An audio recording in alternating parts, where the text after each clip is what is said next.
Hello again, this is Dr. Hall with Idaho Chiropractic Neurology, Eastern Idaho's only chiropractic neurology clinic. And I'm here today to share with you success secret number 10 for treating and managing peripheral neuropathy cases. And that is the evils of gluten and gluten sensitivity. Most of the time when I say gluten sensitivity, the thing that people think of right away is celiacs. And they'll say, oh, you know what, I'm not celiac, so I don't have to worry about that. Well, here's the statistics.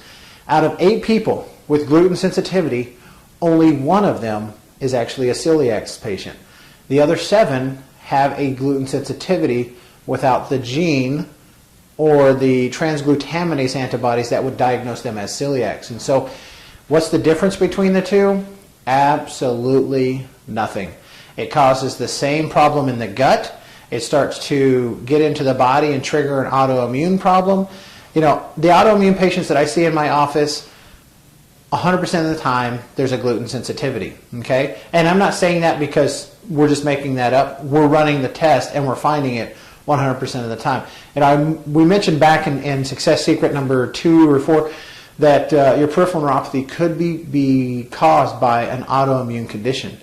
And like I said, 100% of the time, if we have someone who is autoimmune, they have a gluten sensitivity. And so every time they eat something with gluten, that actually triggers that immune system, upregulates that immune system, and it goes on attack. It can be attacking the gut, causing IBS, Crohn's, colitis, those kind of things, celiacs. It can go in there and attack the nerves, causing the peripheral neuropathy. It can attack the brain, causing, you know, the gluten ataxia or MS or any number of other conditions that are now Parkinson's is being associated with gluten sensitivity.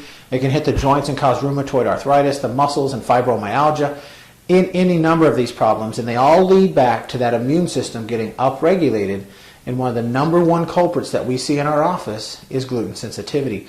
Now, the only way that we're going to know if you're gluten sensitive is we've run the right test.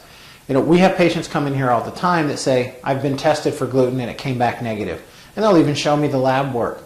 But then we run it through a lab that is a little bit more specific for gluten sensitivity, like Cyrex Labs. You can go to cyrexlabs.com or the ALLCAT test. There's even some saliva tests that we can do as well. But there's usually a number, 2 or 3 different ways to look at and see if that gluten sensitivity is present.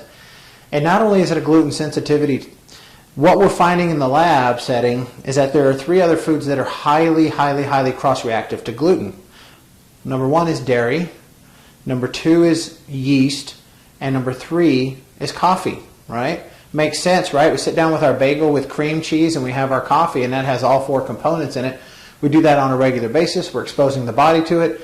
It's starting to develop antibodies because the immune system's upregulated, and it's starting to cause a problem. And so the only real way to know if you have a gluten sensitivity is to run the right tests and to figure that out. But if you have a gluten sensitivity, it very well could be what's causing your peripheral neuropathy.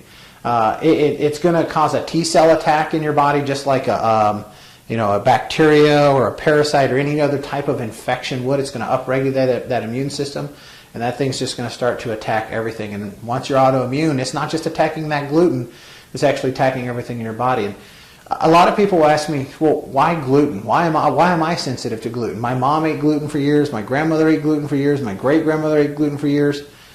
Well, the short answer is that genetic modification of gluten has been happening for a long time. And where the molecule that people are sensitive to actually in gluten most of the time when they have a gluten sensitivity is gliadin. And so we just, generically call it gluten sensitivity, but it's the gliadin molecule.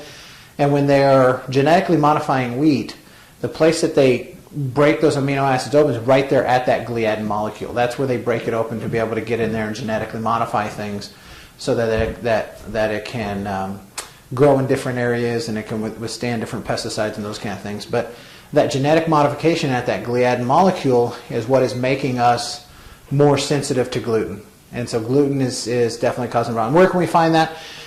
Wheat, obviously, barley, rye, spelt, all of these are gluten-containing grains, and we need to stay away from all of them. Most of your oats that are produced are cross-contaminated because they're produced in the same facility.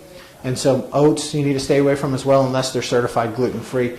And this gluten sensitivity, You know, it's an all or none deal. There's actually been studies done to where people who just inhale flour dust, they don't even consume it orally, they just inhale the dust, and that's enough to trigger the immune system when you have a gluten sensitivity. And so it just upregulates everything and starts to attack the entire body. So with that gluten sensitivity, like I said, you have those four most commons, but typically it's not just gluten. Once you've been introduced to that sensitivity, it's opening the pathway for you to develop more sensitivities because that immune system gets upregulated. And we've got to check. You know, with Cyrex we can check, I think it's 24 or 36 additional foods. With AllCat we can test another 200 foods. I've had people come back sensitive to bananas and zucchini squash and romaine lettuce, things that you think are healthy and that you're eating because you think they're good, but because of the gluten sensitivity you've developed these other sensitivities, and that is perpetuating the peripheral neuropathy. So to get in here and find out what foods you're sensitive to, give us a call, 208-523-1620. We'll run the labs, we'll figure out what's causing this immune system problem, we'll find that gluten sensitivity, and we'll start to get you back to where you want to be. Look forward to meeting you soon.